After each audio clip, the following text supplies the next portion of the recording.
Few sedans qualify for land yacht status these days, so living large in size, comfort, and image means cruising in something like this.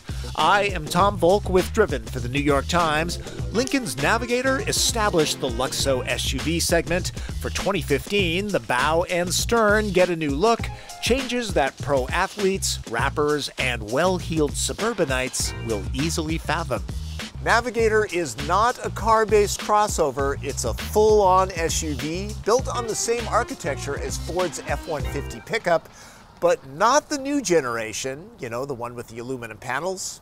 It will be a couple years until an all-new flagship arrives. This refresh was needed to compete with the all-new Escalade. Last year's V8 is gone, replaced with this more powerful 3.5-liter EcoBoost V6. It's turbocharged, there's 380 horsepower and 460 pound-feet of torque. It tugs up to 9,000 pounds. There are 6 cogs in the gearbox. This one rolls with 4-wheel drive. Built like a freighter, Navigator moves like a cutter off the line. There's a nice growl, you'd swear there's a V8 under the hood. It feels every inch its size when trolling crowded urban streets and parking garages. The ride quality is firm, not soft or mushy.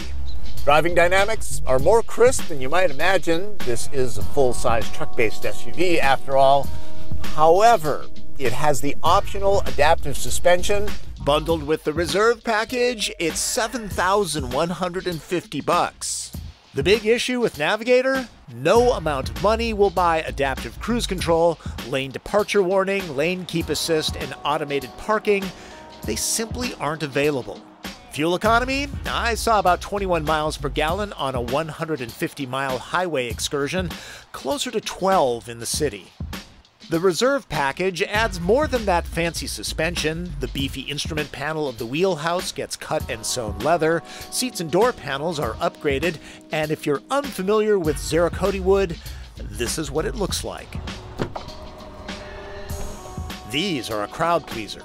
That and the terrific THX sound system hit the high water mark, but the gauge cluster looks fished from a Ford, same with the user interface. At the very least, there should be new graphics. The cabin seats 8 when these captain's chairs are swapped for a bench. The mid-row is far from steerage. There should be no complaints. Access to the way back can happen here or embark in a more civilized manner. The third row has belts for 3. Space is decent back here. Foot, knee, leg, and headroom are not going to be a problem. The cushions, a little on the short side. Lincoln Crow's best-in-class room back here. There are cup holders. I'll point out that the doors lack storage options. Navigator's a big rig. You would expect a large cargo hold. Nope. Go with the L model that adds nearly 15 inches of length if you're going to stash large coolers behind the third row. The load floor is quite high. Of course, dropping the seat backs helps. Navigator would have swallowed up to 18 packs if I would have brought one more out. Starting at just under 63 grand, I highly suggest splurging for the reserve package. That pushes this one close to 73. Navigator sets sail with attitude, but with fewer features than its competitors, it faces a headwind. Most of you know Lincoln is in the beginning stages of rebuilding the brand. They've promised 4 new vehicles between 2012 and 2016. Next up is the new MKX. The Navigator refresh has helped quite a bit. Sales are up 90% year to year. Owners are very loyal. 60-some% of them come back to buy another.